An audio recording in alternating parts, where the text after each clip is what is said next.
மின் கட்டணம் எகிறுவது ஏன்?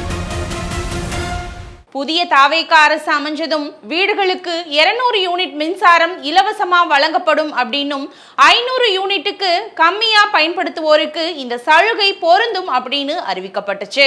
அதே சமயம் 500 யூனிட்டுக்கு மேல உபயோகப்படுத்துபவருக்கு வழக்கம் போல 100 யூனிட் இலவசம் அப்படின்னும் தெரிவிக்கப்பட்டது. தற்போது வீட்டு மின் நுகர்வோருக்கு கட்டணம் வழக்கத்தை விட அதிகம் வந்திருப்பதா பொதுமக்கள் கிட்ட புகாரும் எழுந்திருக்கு. வழக்கமா வெயில் காலங்கள்ல மின்சார பயன்பாடு அதிகரிக்கிறதால மின் கட்டணம் உயர்வது வழக்கம்தான். ஆனா இந்த தடவை வழக்கத்துக்கு மாறா அதிக மின்சார கட்டண பில் வந்திருப்பதா பலரும் சமூக வலைத்தளங்கள்ல பதிவும் செஞ்சுட்டு வராங்க.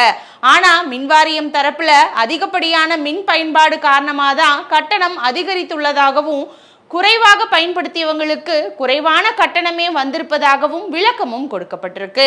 இந்த நிலையில மீட்டர் கணக்கீடு மற்றும் பில்லிங் செயல்பாடுகள்ல ஏற்பட்ட குறைபாடுகளால சில இடங்கள்ல மின் நுகர்வோருக்கு தவறான மற்றும் அதிகப்படியான கட்டணம் பதிவாகி இருப்பதா நெல்லை மண்டல மின் வாரிய தலைமை பொறியாளர் சுற்றறிக்கையில தெரிவிச்சிருக்காரு. இது சம்பந்தமா அவர் வெளியிட்டிருக்கிற அறிக்கையில மின்சாரத்துறையோட சில பிரிவுகள்ல தொடர்ந்து நடைபெற்று வரும் அசாதாரண பில்லிங் முறையால பொதுமக்களுக்கு பெரும் நிதி இழப்பு ஏற்பட்டிருக்குது. மீட்டர் கணக்கீடு அல்லது பில்லிங் செயல்பாடுகள்ல ஏற்பட்ட குறைபாடுகளால வீட்டு மின் நுகர்வோருக்கு தவறான மற்றும் அதிகப்படியான மின் கட்டணங்கள் விதிக்கப்பட்டிருக்குது. மின்வாரிய அதிகாரிகளால் மதிப்பீட்டின் அடிப்படை கள ஆய்வு முறையாக மேற்கொள்ளப்படவில்லை. தமிழகத்தோட மின்னியல் பகிர்மான வட்டங்கள்ல ஆய்வு மேற்கொள்ளப்படவில்லை.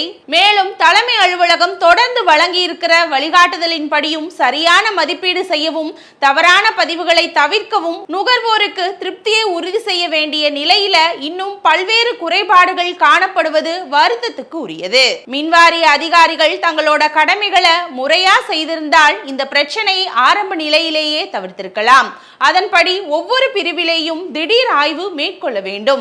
கடமையில் அலட்சியம் காட்டும் அலுவலர்கள் மற்றும் பணியாளர்கள் மீது தேவையான ஒழுங்கு நடவடிக்கை உட்பட கடுமையான நடவடிக்கைகள் மேற்கொள்ளப்பட வேண்டும். மேலும் மேற்பார்வை பொறியாளர் தங்களோட கட்டுப்பாட்டுல இருக்கிற அலுவலர்கள் சரியான முறையில பணி மேற்கொள்றாங்களா அப்படிங்கறதையும் ஆய்வு செய்ய வேண்டும் அப்படின்னு அந்த அறிக்கையில குறிப்பிடப்பட்டிருக்கு.